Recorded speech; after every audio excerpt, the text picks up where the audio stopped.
Hello guys! So, kita nyo naman, meron akong bagong baby. Wow! Yan. Ito yung bagong baby ng aking cat. Newly born cat. Diba? So cute. Pink nose. Yan. Diba? Okay. So, nakita nyo naman right now guys, madumi siya, diba? Kasi syempre, ganun kapag bagong panganak yung mommy, hindi agad nalilinisan, especially na yung mommy niya ay first time mom. So tayo yung tatayo na second parent.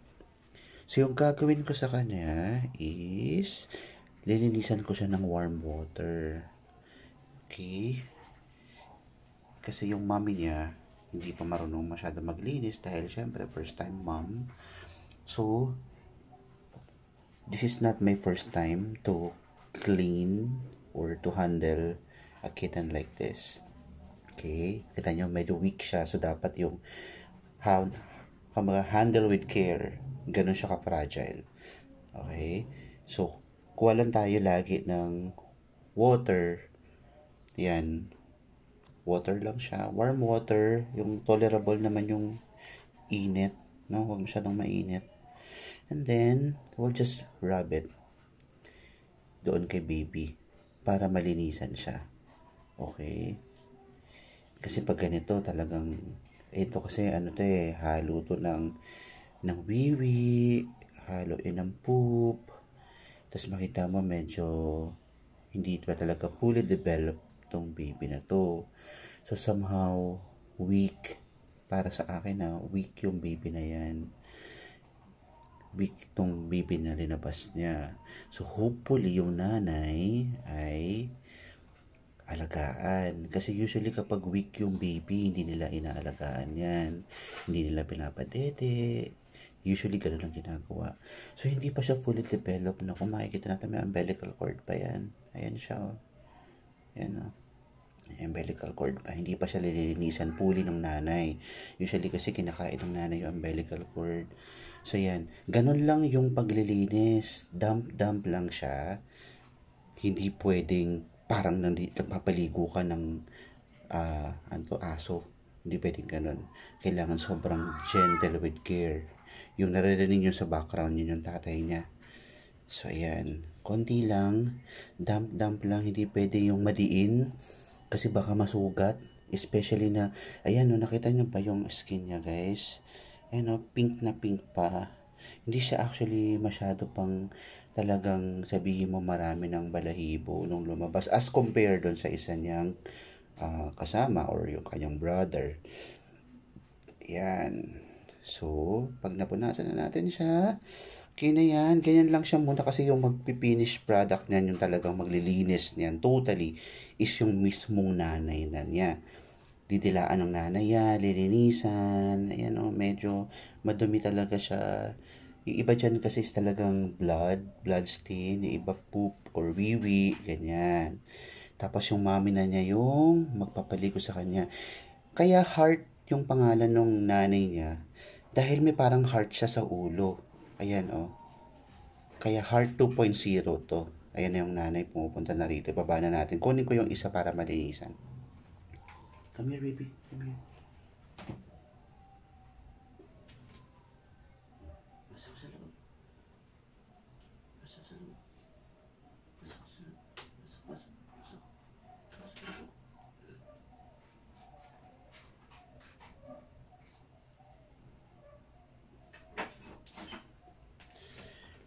Okay. So, ito naman yung isa.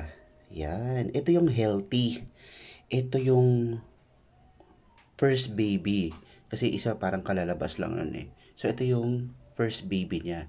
Diba? Nakita nyo, na-compare nyo ba yun kaibahan ng sinasabi ko? Kung bakit yung isa parang premature as compared to this. Ito nakita nyo, maayos na yung balahibo niya, maputi, nalinisan na siya ng mami niya.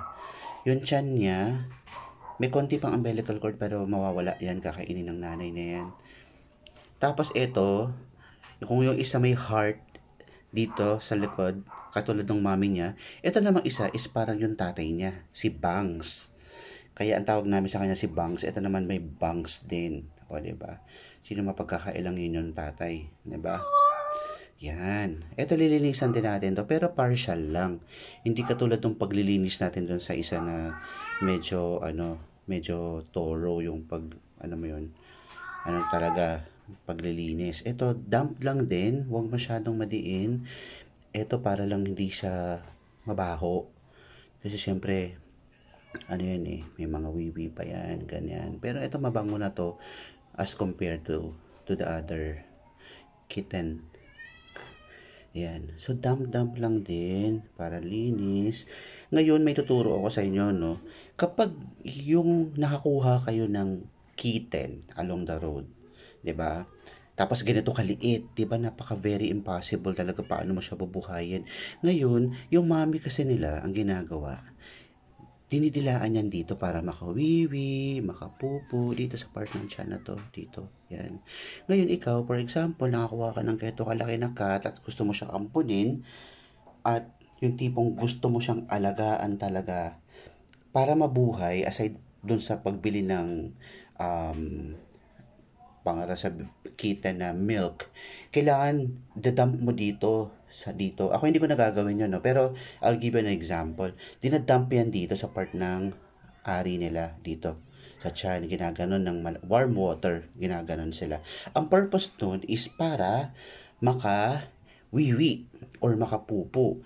Kasi yun yung way ng pagtuturo ng nanay kung paano magpupupo, magwiwiwi yung mga kittens nila kapag baby pa sila para matuto sila. Ayan. So, tapos na natin siyang linisan, no? Ayan, no?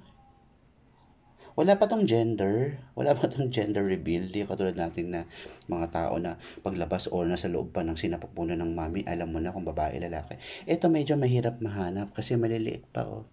Hindi pa malalaman kung babae ba yun o lalaki. It takes time. Like 2 weeks, 3 weeks para malaman mo. Babae ito. Ito, lalaki to, ganun. Ayun.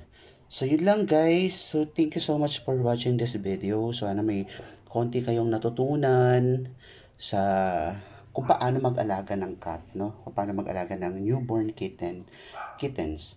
So, ako kasi this is not really my first time. I have cats for siguro around more than 10 years na.